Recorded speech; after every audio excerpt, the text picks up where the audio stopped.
आखिर बंगाल में ऐसा क्या हो रहा है कि एक्सिस माई इंडिया को एन वक्त में एग्जिट पोल जो उसका लगभग तैयार था उससे अपने आप को अलग करना पड़ा।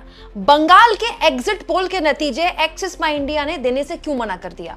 दोस्तों, प्रदीप गुप्ता को आप जानते होंगे। अगर आप थोड़ा भी न्यूज चैनल्स देखते हैं या फिर पॉलिटिकल खबरें फॉलो करते हैं तो आपका इनकी रोती हुई ये वाली वीडियो आपकी नजरों में आई होगी, किसी मीम में आई होगी, किसी रील में आई होगी। दोस्तों, प्रदीप गुप्ता एक्सिस माई इंडिया के चेयरमैन हैं और मैनेजिंग डायरेक्टर हैं। एक्सिस माई इंडिया हमारे देश की कुछ ऐसी संस्थाएं हैं जो सर्वेज करती हैं, जो पोल्स वगैरह करती है और इनके सर्वेज काफी पढ़े जाते देखे जाते हैं। तो प्रदीप गुप्ता वही हैं जिन्होंने प्रचंड बहुमत दे दिया था बीजेपी को 2024 में। आज तक के लिए इन्होंने सर्वे किया था और इनके एग्जिट पोल को अंजना ओम कश्यप और उस वक्त आज तक में सुधीर चौधरी थे, एग्जैक्ट पोल बोल रहे थे। अंत में हालत ये हुई दोस्तों एक्सिस माई इंडिया की कि लोकसभा चुनाव के जब नतीजे आए और दोस्तों उसके बाद एनडीए तो छोड़िए बीजेपी बहुमत के दूर हो गई और बहुत ज्यादा ट्रोलिंग हुई प्रदीप गुप्ता की कि प्रदीप गुप्ता ऑन एयर मतलब टीवी पे नतीजे चल रहे थे और वो रोने लगे, फपक कर रोए हैं वो प्रदीप गुप्ता। उसके बाद से आज तक में प्रदीप गुप्ता दोबारा दिखे भी नहीं। हालांकि वो अलग अलग चैनल्स के लिए और अपने लिए भी, अपनी संस्था के लिए भी सर्वे करते रहते हैं। और ये जानकारी थी कि प्रदीप गुप्ता के एक्सिस माई इंडिया का सर्वे जो है पश्चिम बंगाल को लेकर आज आएगा। ये था पहले से, कल से ही पता था कि केरला का सर्वे उनका आ गया, उनका तमिलनाडु का सर्वे आ गया, उनका पुडुचेरी को लेकर सर्वे आ गया, लेकिन असम को लेकर भी सर्वे आ गया उनका, लेकिन पश्चिम बंगाल को लेकर नहीं था।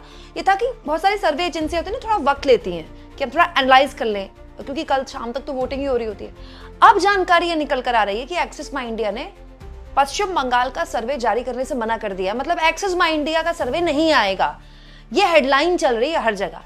अब बड़ी हैरानी की बात है दोस्तों कि हर राज्य का सर्वे आ रहा है। ये देखिए एक्सिस माई इंडिया का सर्वे केरला को लेकर, जिसमें उन्होंने यूडीएफ की सरकार बनाई है। यूडीएफ मतलब कांग्रेस गठबंधन वाली कोalition की। दोस्तों ये है सर्वे तमिलनाडु का, जिसमें वो न केवल टीवी के थालापाती विजय की पार्टी की सरकार बनाते दिखाई दे रहे हैं, बल्कि मतलब उनको सीएम भी बन सकते हैं। मतलब थालापाती विजय न केवल किंग मेकर बन सकते हैं, बल्कि एक्सिस माई इंडिया के सर्वे के हिसाब से वो सरकार के बनाते के करीब भी हैं। और अगर ऐसा होता है तो ये अप्रत्याशित है, मतलब ऐसा पहले कभी नहीं हुआ भारत की राजनीति में, एक दो अपवाद छोड़कर। लेकिन एक्सिस माई इंडिया ने इतना बड़ा रिस्क लिया है तमिलनाडु में, और तमिलनाडु में तो एक्सिस माई इंडिया ने इतना गहन सर्वे किया है ज्योग्राफी वाइज और जेंडर वाइज, रीजन वाइज, मतलब अभूतपूर्व सर्वे तो ना, बहुत साफ बताता है एक्सिस माई इंडिया का सर्वे तमिलनाडु को लेकर कि बहुत ही गहनता से किया है। पश्चिम बंगाल को लेकर वेट था कि आज पश्चिम बंगाल का सर्वे आएगा। अब पश्चिम बंगाल को लेकर खबर है कि सर्वे नहीं आएगा। तो क्या यह है कि सर्वे जुटाया ही नहीं गया? क्योंकि ऐसा तो है नहीं।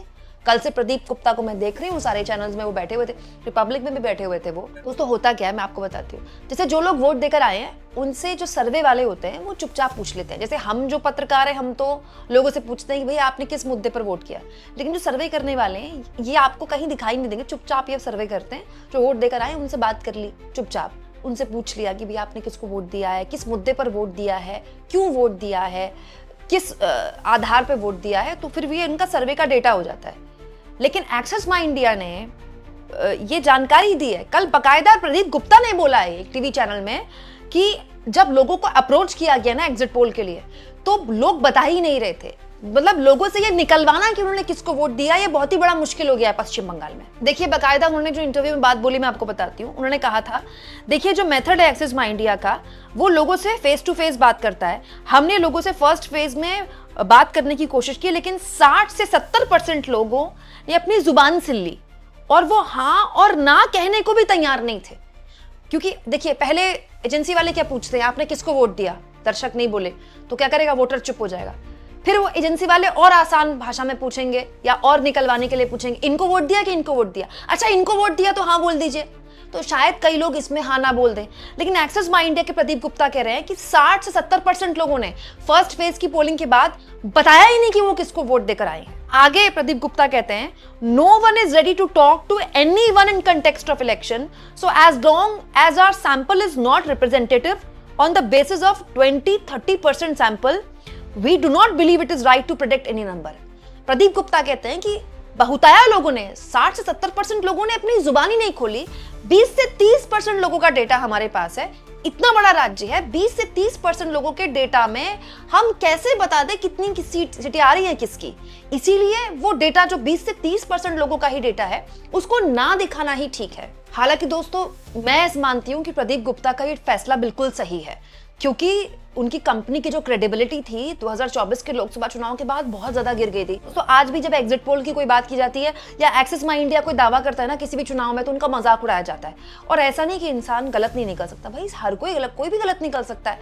कोई भी किसी राज्य में 1 महीना घूम ले, चाहे हर कॉन्स्टिट्यूएंसी में चला जाए, एंड में वोटिंग के दिन कौन आदमी किस मुद्दे पर वोट करके आ रहा है, कहां बटन दबा के आ रहा है, आप कोई दावा नहीं कर सकते। और ये एक्सिस माई इंडिया का फैसला बताता है दोस्तों कि एक कंपनी जो ये कह रही है साफ तौर पर कि उसके पास केवल 20 से 30% डेटा है, और 20 से 30% लोगों के डेटा पे वो कैसे बताते हैं कि किस राज्य में किसकी सरकार बन रही है, कितनी सीटें आ रही है।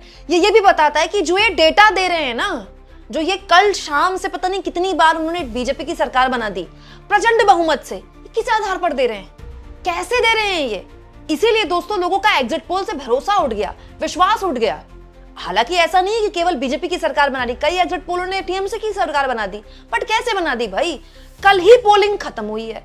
6:30 बजे के बाद आप एग्जिट पोल दिखा सकते हैं। चुनाव आयोग का जो फैसला होता है वो यही होता है, चुनाव आयोग की गाइडलाइन के हिसाब से 6:30 के बाद से कल सारे न्यूज चैनल्स में एग्जिट पोल अपीयर होने शुरू हो गए थे। कैसे, जब पोलिंग बूथ पर ही 6 बजे तक लाइन लगी होती है, तो इतना फास्ट मेथड के भाई एग्जिट पोल के लिए आपको कैलकुलेट करना पड़ता है। आपके पास सैंपल साइज होता है, आपने 40,000 लोगों से बात की, 20,000 लोगों से बात की, आपने उसको कैसे इवेलुएट किया, कौन से मुद्दों पर उन्होंने वोट दिया, वो कैसे आपने डिफरेंशिएट किया। इसका मतलब आपने आधे डेटा से किया, या फिर आपने जल्दबाजी में, दिखाने की जल्दबाजी में ये सब कुछ किया, सिर्फ एक दिन की टीआरपी के लिए, जो कि आ भी नहीं रही है। न्यूज चैनल्स की टीआरपी पर सरकार ने युद्ध के टाइम से रोक लगा रखी है, अभी तक वो रोकी है। उसके लिए आप इतना बड़ा रिस्क ले रहे हैं, सोचिए दोस्तों। इसके अलावा ये एक और मिजाज बताता है। मैं आपको बंगाल का हाल बताती हूँ। एक तो बंगाल बड़ा बहुत है, सीमाएं अलग अलग राज्यों से लगती है। एक सीमा लगती है झारखंड से, एक उड़ीसा से, एक बिहार से भी लगती है, और बहुत बड़ी सीमा बांग्लादेश से भी लगती है। तो दोस्तों एक रीजन में आप घूमेंगे, आपको लगेगा यार ये तो बीजेपी की हवा है, यहाँ तो बीजेपी सरकार बना रही है। फिर आप दूसरे रीजन में जाएंगे, आपको लगेगा यार यहाँ तो टीएमसी की हवा है। किसी एक रीजन में जाएंगे, किसी एक जिले में जाएंगे, आपको लगेगा यार यहाँ तो कांटे की टक्कर है। और जैसा कि मैंने आपको बताया, बंगाल में ना बिल्कुल अलग मिजाज है। एक और चीज मुझे बंगाल देख के पता चली, वहां दिन में लोग ना बड़े आराम, मतलब वहां बेसिकली लोग बड़े आराम से काम करते हैं। आपको शायद ही किसी दूसरे राज्य में देखने को मिलेगा कि दिन में लोग दुकानें बंद करके अपना आराम करते हैं। दिन में आपको जनरली, हम किसी राज्य में जाते हैं ना पब्लिक ओपिनियन करने, चुनावी मूड तलाशने, तो दिन में आपको सड़कों पे लोग दिख जाएंगे। बट वहां दिन में छोटे शहरों में, गांव देहात में शटर वटर लगा के अपना 1-2 घंटा आराम करेंगे, या तो दुकान के अंदर ही या घर चले जाएंगे खाना खाने, फिर शाम को आएंगे, फिर शाम को दुकान खुलेगी। अब ऐसे मिजाज में जब आपको लोगों से, एक तो अवेलेबिलिटी मुश्किल है, भाषा का एक बैरियर है, और ऊपर से बोलते नहीं है लोग। जो ये बात मैं आपको डे 1 से बोल रही हूँ कि लोगों से निकलवाना बड़ा मुश्किल है। किसको वोट दिया, क्यों वोट दिया। ये भी हो सकता है कि वो मुंह पे बोले ममता बनर्जी को, खूब उनकी शिकायत करें, एंड में जाके टीएमसी पे बटन दबा के आ जाए। ये भी हो सकता है कि खूब बीजेपी की शिकायत करें, खूब बीजेपी की आलोचना करें, और ममता बनर्जी की तारीफ करें, जाके कमल के निशान पे बटन दबा जाए। ये भी है, वहां बहुत ज्यादा है, क्योंकि एक अलग तरह का पूरा पॉलिटिकल नैरेटिव वहां चला है। तो उसका एक पूरा माइंडसेट है, एक साइकी है अनकॉन्शियस माइंड में। जो आम वोटर है कोलकाता के, जो अर्बन एरिया में, वो तो बोल देगा, लेकिन थोड़ा सा भी आप ग्रामीण एरिया में जाएंगे, बोलने से बचेगा वो, चुनाव के दौरान भी, चुनाव से पहले भी, चुनाव के बाद भी। इसलिए प्रदीप गुप्ता ने जो आंकड़ा नहीं देने का फैसला किया वो ठीक किया। कम से कम इस बार उन्होंने गलत होने का चांस तो नहीं रखा। अब हो सकता है कि जो उनके पास आंकड़ा है उसी के करीब कहीं सरकार बन जाए, लेकिन कम से कम अपने आप को उन्होंने गलत होने से बचा लिया। तो ये अपने आप में एक सवाल भी है उन एजेंसियों के लिए जो कल रात से अपना डेटा उड़ा रही है। कैसे उड़ा रही है भाई? अगर प्रदीप गुप्ता की संस्था को लोगों ने बात करने से मना कर दिया, तो ये बाकी लोग जो डेटा दिखा रहे हैं, क्या इनके पास आकर कोई आम बंगाली जरा था कि नहीं आप उस संस्था से है ना, मैं आपको बताता हूं किसकी सरकार बनेगी। भाई अगर वोटर नहीं बोल रहा है तो सबके लिए नहीं बोल रहा ना। ऐसा थोड़ी है कि फलाने की नाम देखकर या ढिमकाने का चेहरा देखकर वोटर बोल देगा। आप इसे कैसे लेते हैं दोस्तों, कमेंट बॉक्स में जरूर लिखें।